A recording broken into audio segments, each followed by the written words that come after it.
Ok. Bueno, buenos días. Vamos a continuar con el tema que es diálisis o debilidad celular. Los tutores, la doctora Esmeralda y el doctor Guillermo Ábalos como asesor. Tengo a la doctora Arisbel, F1 de segmento, y su servidora, la doctora Wendy Riestra, R3. Para iniciar, la definición de lo que viene siendo debilidad o diálisis zonular es una rotura o separación de las zónulas de zinc. Recuerden que estas zónulas van a sostener al cristalino o conectar al cristalino con el cuerpo ciliar. Esto le va a dar una estabilidad a lo que es el cristalino. Entonces, si tenemos debilidad o están rotas, pues el cristalino no va a dejar de tener su forma o su lugar normal. Entonces, puede ser que esté de lado, volteado, incluso luxado totalmente. Causas de estas: pseudoesfoliación, miopía alta y cataratas hipermaduras. Estas tres se presentan principalmente en pacientes de edad avanzada. Pacientes jóvenes tenemos traumatismo ocular, el síndrome de Marfan, el síndrome de Weilmar-Shesani, no sé cómo se pronuncia, y retinosis pigmentaria. De estos, el más común es el síndrome de Marfan. Signos y síntomas que vamos a ver cuando tengamos a nuestro paciente, ya sea subluxación o luxación del cristalino, una visión borrosa, una diplopia monocular. ¿Por qué monocular? Porque en teoría, si solo está subluxado un cristalino, no tendría por qué ver doble el ojo contrario. Entonces, hay que valorar muy bien eso. Iridonesis, facodonesis, cambios refractivos como astigmatismo. Al momento de que el cristalino cambia de posición, la luz igual se empieza a difractar, entonces nos va a provocar un astigmatismo. Y el signo del borde capsular, donde vamos a poder ver las zónulas que están dañadas cuando estemos visualizando al paciente. Para mis compañeros les puse unos videos. El primer video es de una facodonesis, incluso, ok, si pueden ver, esas chiquitas que se ven ahí, son las diálisis, o son las zónulas, más bien, perdón. Entonces, ¿qué hay que hacer? Estar viendo al paciente en la lámpara de hendidura. No hay que golpear la mesa, porque normalmente veo que golpeamos la mesa para ver si se mueve el cristalino. No es necesario golpear la mesa. Solamente hay que pedirle que vea para un lado otro. Okay. Ahí está, y el video ya corre más. Creo que el internet no está tan bueno. Y este es otro video de cómo podemos ver el iris. Como pueden ver, el iris empieza a bailar. Entonces, cuando tú le pides que voltee hacia un lado u otro, ven cómo el iris hace un movimiento que no debería hacerse normalmente. Okay. Bueno, su diagnóstico. Primero, la evaluación prequirúrgica es muy importante. Hay que hacer una muy buena historia clínica si es un paciente joven, ok, preguntarle si se golpeó o si tiene alguna enfermedad comórbida, como es el síndrome de Marfan. Explorarlos en la lámpara de hendidura es súper importante, buscarle signo de iridonesis, facodonesis o algún otro factor de riesgo, como también PEX, una dilatación pupilar completa para ver qué tanto dilata y ver si alcanzamos a ver las fibras. ¿Por qué no cambia ahí? Ya. Podemos utilizar, me dice la doctora, pues no todos tenemos todo, pero está el VM. Ese nos va a servir para medir la extensión de la diálisis y valorar la integridad de del cuerpo ciliar y las zónulas.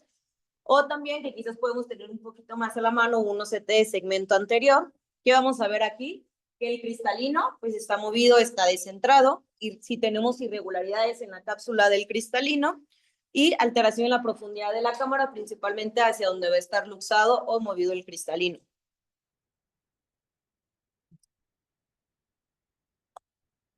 Clasificación según su extensión. La literatura, no todas marcan leve, moderada y severa.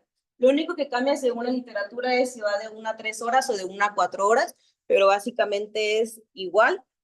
De 1 a 3 horas o de 30 a 90 grados, tenemos que es un compromiso mínimo, el saco va a estar estable y un manejo recomendado es un anillo de tensión capsular o unos ganchos capsulares.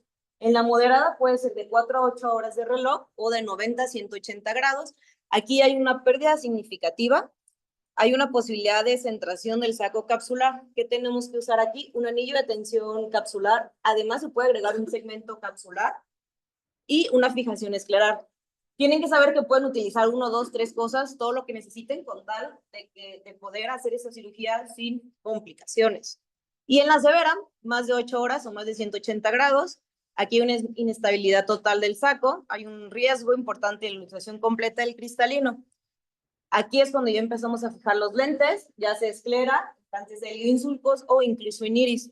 Se recomienda que si ya tenemos una diálisis de más de 180 grados, pues si no hemos iniciado con la FACO, podemos convertirla a hacer una extra capsular para evitar un mayor daño o tener una RCP y que se nos vaya pues todo o cierta parte. Okay. Así como hay signos preoperatorios, tenemos signos intraoperatorios. ¿Cuál es uno de ellos? Los pliegues radiales al funcionar la cámara anterior. Cuando nosotros intentamos hacer la rexis, vamos a ver cómo la rexis se arruga. Entonces, eso no es normal, no debería de pasar. Movimientos del cristalino, igual intentas hacer la rexis. Cuando hacemos una rexis, el cristalino no se mueve, está intacto. Entonces, si está flojo y haces la rexis, la misma fuerza con la que estás haciendo la rexis hace que el cristalino se pueda mover. Vas a tener dificultad para rotar el núcleo y un desplazamiento posterior excesivo del cristalino al iniciar con la irrigación. Como tratamiento, pues, tenemos varias opciones, como se las dije en la tablita, todo depende del tamaño de su diálisis. Anillos de tensión capsular, segmentos de tensión capsular, ganchos capsulares y pues fijación de los lentes. ¿Cómo hay que abordar ese tipo de paciente cuando estemos iniciando la cirugía? Regular la fluídica, que es lo mismo que comentaba la doctora. Hay que bajar nuestra botella. ¿Qué queremos? Que no se esté moviendo demasiado el núcleo. Entonces, si tenemos mucho vacío, va a estar traccionando y nuestro cristalino va a estar jugando y moviéndose. Evitar tensión sobre la zónula. Menciona que hay que teñir la cápsula con el azul tripano. Algunos autores dicen que el azul da un poquito de rigidez a la cápsula, entonces es más fácil manipularla. Hay que hacer cápsulorexis grandes de 6 a 7, de preferencia continua, no tener ningún vector, porque si hay vector, al momento de querer poner ya sea un anillo o un segmento, podemos rasgarla y hacer una ruptura. Hidrodisección generosa, utiliza los retractores capsulares, un chopeo vertical. Entre menos movamos nuestro cristalino, es muchísimo mejor. También donde hacemos la IA, la bimanual nos ayuda a tener mayor control del cristalino y además de eso, dicen que cuando estemos aspirando los restos corticales, normalmente agarramos y traemos al centro. Cuando tenemos una debilidad no hay que traer al centro, sino desde la periferia comenzar a aspirarlos. Utilizar anillo de tensión capsular y por último, colocar el lente intraocular. Características de los anillos pueden ser abiertos, cerrados, bordes redondeados o cuadrados. No encontré ninguno cuadrado. Diferencias de tamaños, diferentes grosores y puede ser anclado o no anclado. De la imagen C, eso no es un anillo, es un segmento. No se vayan. Okay. En los anillos cerrados, no encontré una imagen real. Este anillo realmente fue escrito en el 2005 por Dick. Fue de UDI despedida, casi no se utiliza o no se utilizó. ¿Por qué? Porque es un poco difícil implantarlo. Lo utilizaban en pacientes pediátricos. Ese estaba compuesto por un material hidrofóbico que hacía que el anillo fuera rígido y segmentos hidrofílicos que hacía que el anillo fuera más blando. Supuestamente para ayudar a la implantación, pero realmente es bastante complicado. Es de bordes rectos y su longitud es de 10 milímetros con un grosor de 0.7 a 0.8 milímetros. La utilidad de este era que cuando se ponían los pacientes pediátricos era más fácil hacer un cambio de lío si necesitaba a futuro. Okay. Los anillos abiertos, pues como pueden ver, es un círculo incompleto, lo cual al momento que es incompleto es más fácil el poder colocarlo o su inserción. En los extremos tiene dos orificios. ¿Para qué nos sirven esos orificios? Se pueden poner con inyector o con unas pinzas. Entonces, lo ideal, o creo que es un poquito más fácil con pinzas, tienes mayor manipulación. Entonces, lo tomas de ese orificio para poder insertarlo. Igual tiene bordes redondeados o cuadrados. Ok, hablando de los anillos de fijación capsular, los primeros fueron descritos en 1991 por Ara, que era material de silicona, mientras que en 1994 Nagamoto y Vicen, hicieron ya de PMMA. ¿Cuál es la función o cuál es la función de estos anillos? Expandir la bolsa capsular, estabilizarla y facilitar la aspiración cortical. La longitud depende de cada casa comercial, pero aproximadamente son 10, 11 y 12 milímetros. El grosor varía de 0.15 a 0.20 y su indicación es colocarlo en una diálisis menor a 120 grados. Posteriormente, en 1998, Sion y Osher hicieron modificaciones en este anillo, que sí se llama, si lo pueden encontrar, ATCM, el cual, como pueden ver, tiene una especie de ganchito. Puede ser 1 o 2 ganchos. Este gancho se va a extender perpendicularmente a 0.25 milímetros, el cual esa como asa nos va a ayudar a envolverse en la cápsula. Puede ser 1 o 2 ganchos, como están en las imágenes. ¿Qué recomiendan aquí? Que el ganchito que esté en la parte del centro, ese se va a suturar y se va a anclar a esclera. ¿Cómo lo vamos a hacer o dónde debe ir? Debe de ser donde tenemos la desinserción, tenemos que anclarlo ahí para hacer, o más bien no tener tanta fuerza y que la fuerza quede en el lente y no sobre la debilidad. Diámetros igual, pueden ser 11, 12, 13, 10, 11, 12 y 13, perdón, con un grosor de 0.15 a 0.18 y su indicación son 4 horas o 120. En algunos libros incluso mencionan que hasta 180 grados los podemos utilizar.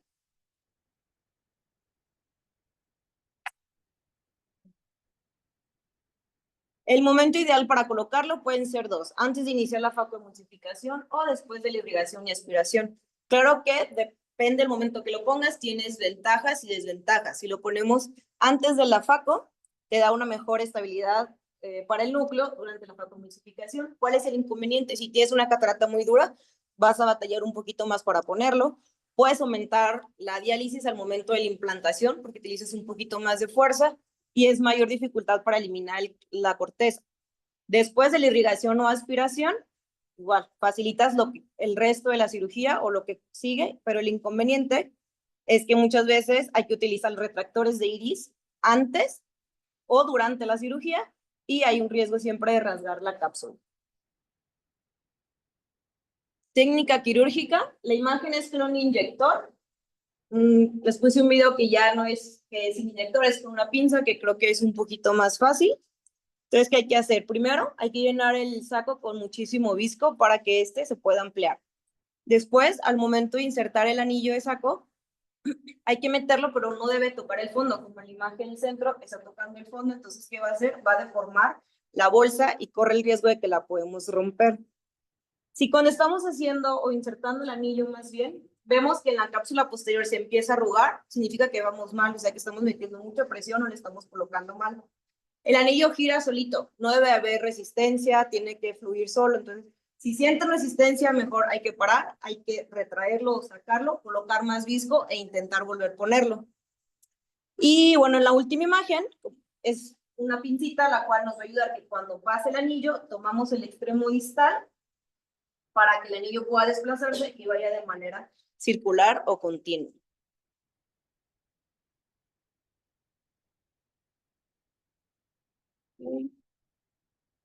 Les voy a poner un video de cómo se pone. Déjenlo adelanto porque, a ver.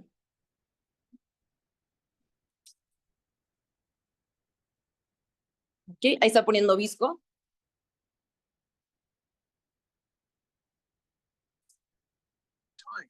Rather than an injector, so I think it gives me better feedback. I like to use a secondary instrument, generally a Beckert nucleus rotator, both to help position the capsule as well as here I'm demonstrating the capsule is in fact in the bag and make sure you don't insert it into the sulcus. As you insert the ring, pay attention to your inserting hand, and if there's any resistance to it, you may have a wrinkle. If you do, you've had the danger of pushing the capsular tension ring through the bag.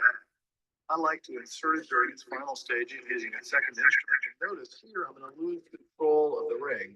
But because I have a Beckert nucleus rotator in position, it's easy to retrieve it and then drop it into the capsular bag. A little more controlled delivery is shown in this video. Again, I'm using the Beckert nucleus rotator to compress the ring and control it. And it's since we hook into the eyelet, gently advancing it into the eye, and then using the Beckert to disinsert the ring off the end of this and speed it drop capsule back.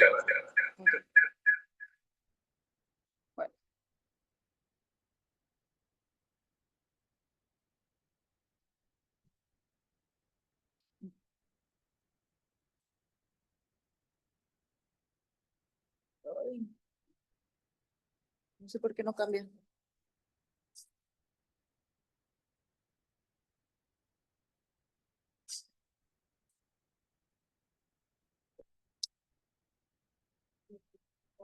¿Mande? No, es que mi cuerpo sí cambia.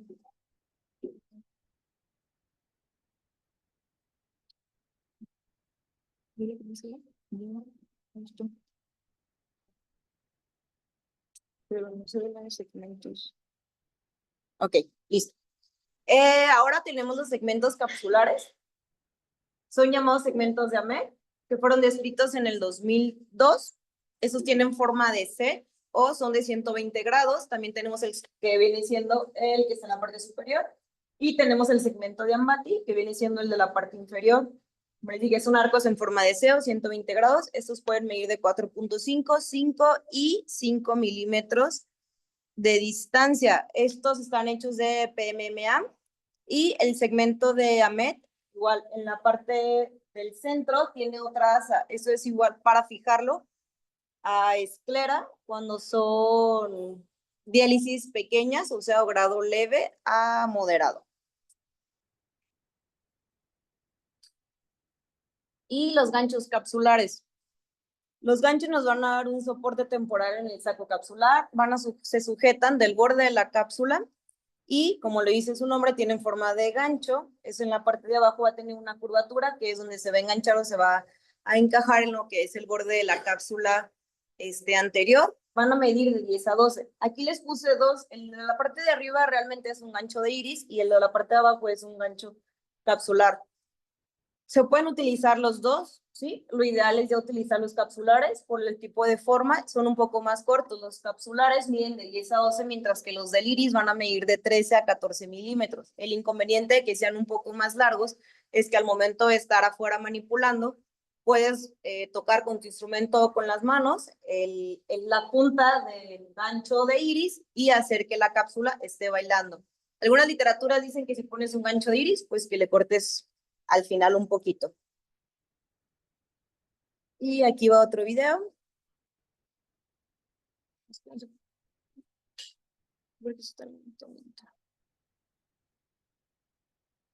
Ahí es un cristalino luxado. Su luxado va a ser una Rexis, como pueda.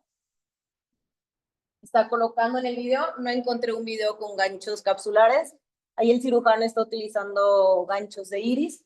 Se colocan en el borde de la cápsula por medio de unas incisiones corneales, el cual va a empezar a traccionar para poder colocar y jalar la cápsula junto con el cristalino hacia la forma, hacia más temporal.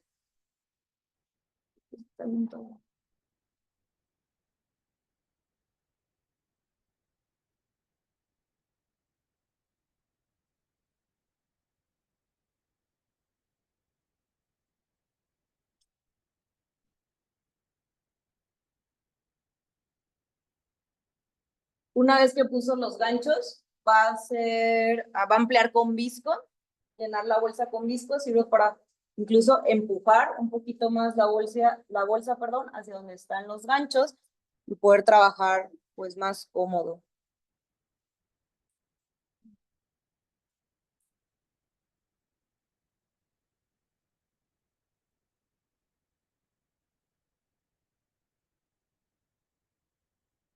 En este mismo video van a poner lo que es un segmento de AMET. En la parte de abajo.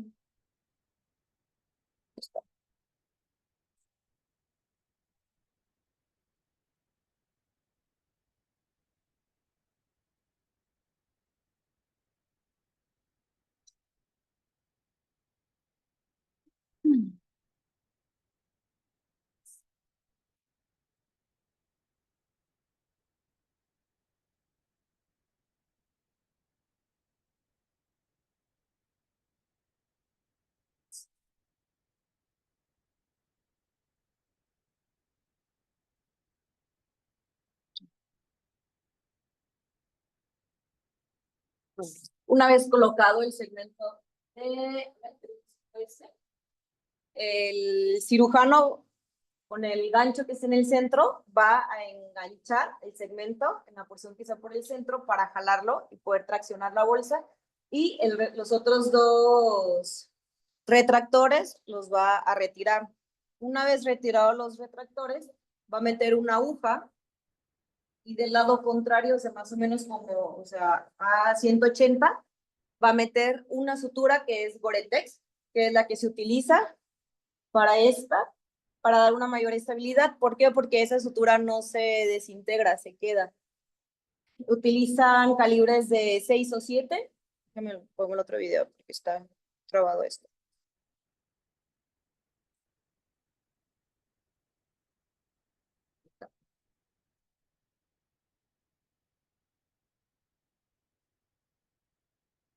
Y es esa sutura, ¿cómo la podemos identificar? Por lo mismo, porque es blanca. Entonces, ahí lo que hace la punta es curviada, trata de poner la punta recta. ¿Para qué? Para cuando pase la aguja por medio del ojal del segmento, la va a meter dentro del ojal de la aguja también y por ahí mismo va a jalar la sutura para jalar el segmento y poderlo anclar. Es que no sé por qué está tan lento ahí. Okay. Aquí está la hoja que metemos por acá y esa es nuestra sutura. Hay que meter la punta de la sutura en la punta de la aguja, después jalamos aguja y se viene la sutura adentro.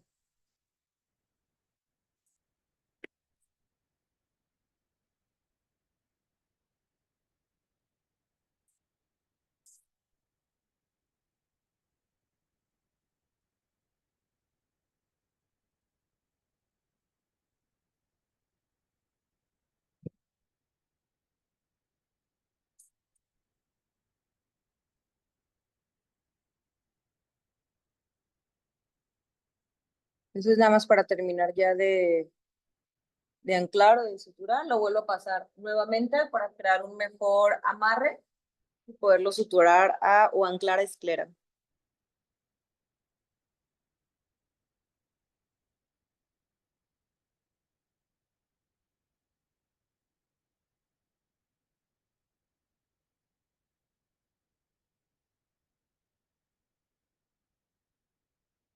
Como pueden ver, antes la cápsula estaba como un tercio, perdón, o casi a la mitad. Al momento de anclar el segmento, la cápsula se recorre quedando casi en su posición original. Y ya es todo. Okay.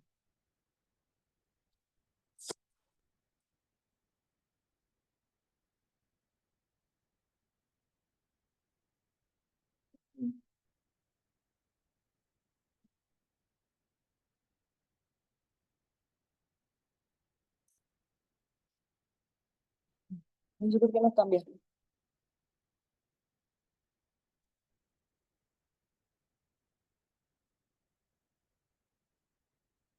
Ok.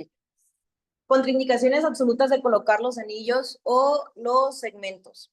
Bueno, si tenemos una ruptura de cápsula anterior, ¿qué pasa si colocamos un anillo o un segmento? Si no somos muy buenos o no lo hemos hecho muchas veces, podemos romperla al momento de tratar de colocarlo, o incluso si hay vectores, podemos hacer que ese vector se abra y aumentar el tamaño o incluso generar más presión en las zónulas. Y obviamente, pues una ruptura de cápsula posterior.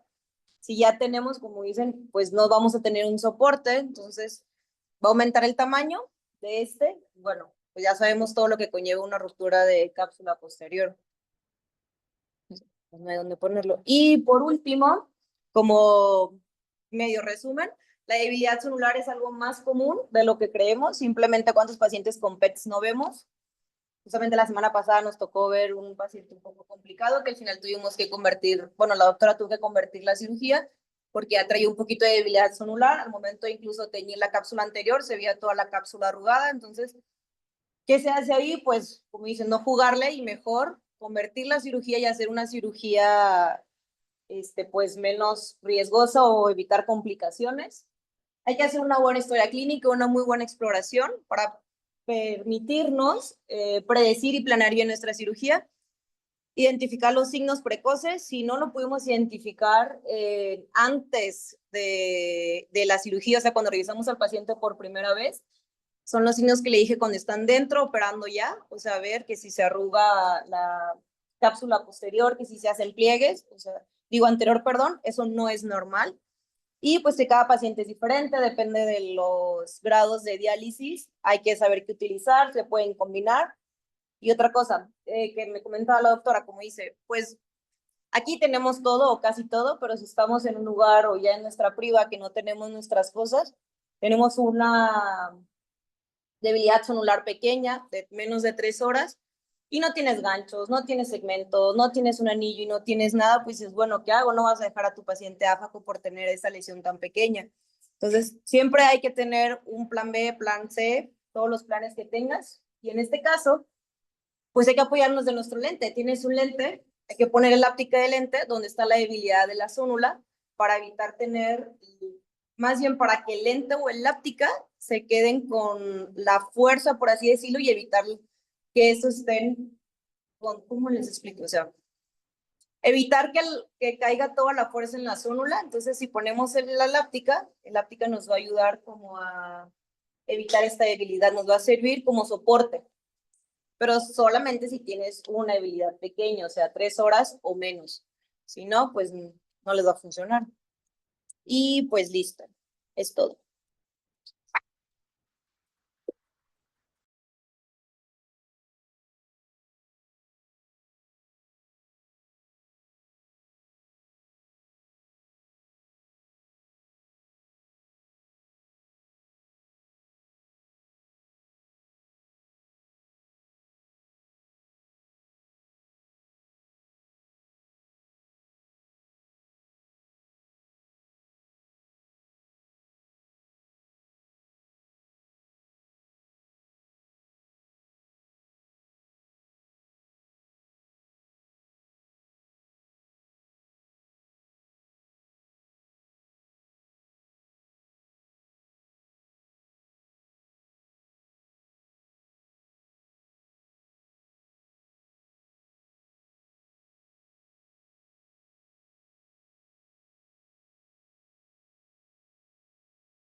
Muy común en los organismos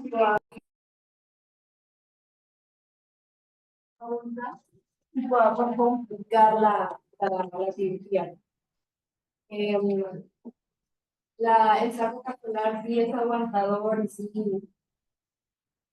es noble, pero también la forma tan brusca con la que podemos llegar a fragmentar el núcleo de la catarata también puede pues, empezar a estresar esta misma célula y con el mismo chopeo, si no sabemos identificar bien dónde está nuestra cápsula, hasta dónde llegó nuestra dosis en diámetro, nosotros mismos podemos traernos esa bolsa con el chopper y aislarlo. Entonces creo que es muy importante saber enfocarnos muy bien sobre la estructura en la que vamos a trabajar, porque todos empezamos a trabajar sobre religiones, ¿no? O sea, a veces nos enfocamos en un área, pues, de menor zoom, por decirlo de alguna manera, y al momento de nosotros entrar a la cámara anterior, nos vamos a dar cuenta que las mismas situaciones por el vacío, por la expiración, va empezando a cambiar la profundidad de la cámara. Y si nosotros no sabemos enfocarnos realmente en donde queremos trabajar, es donde empezamos a perder la visibilidad y ahí mismo es donde nosotros nos enfocamos en la misma. Ya, bueno, es importante saber cuál es para saber el tamaño del que vamos a poner y se pone un poco importante.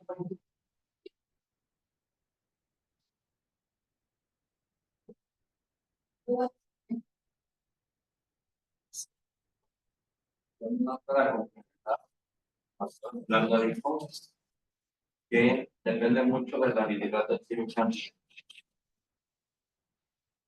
pero no hay que irnos a los extremos. Ni un principiante o miedoso, pero tampoco un ególatra que pueda hacer bien. Los extremos son malos.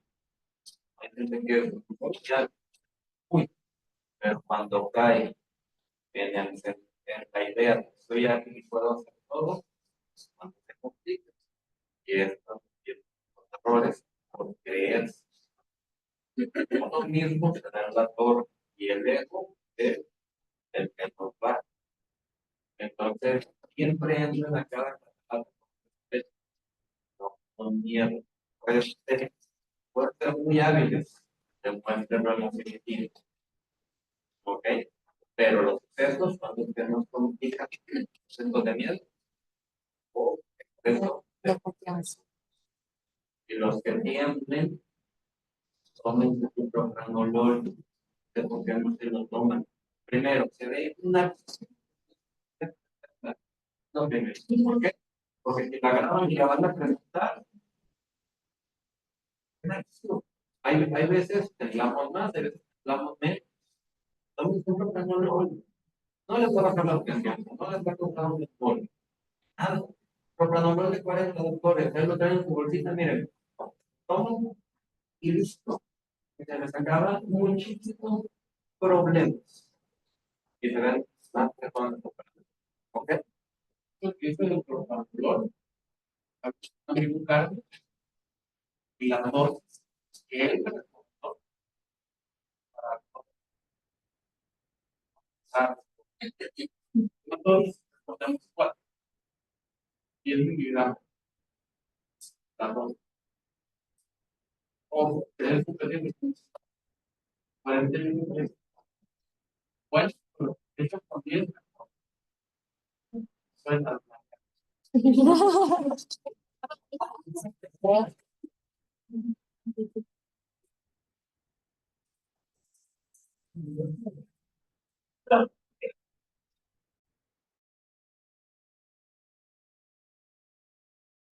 Lo que hago, gana, salga a reír. Pues, y con la lengua.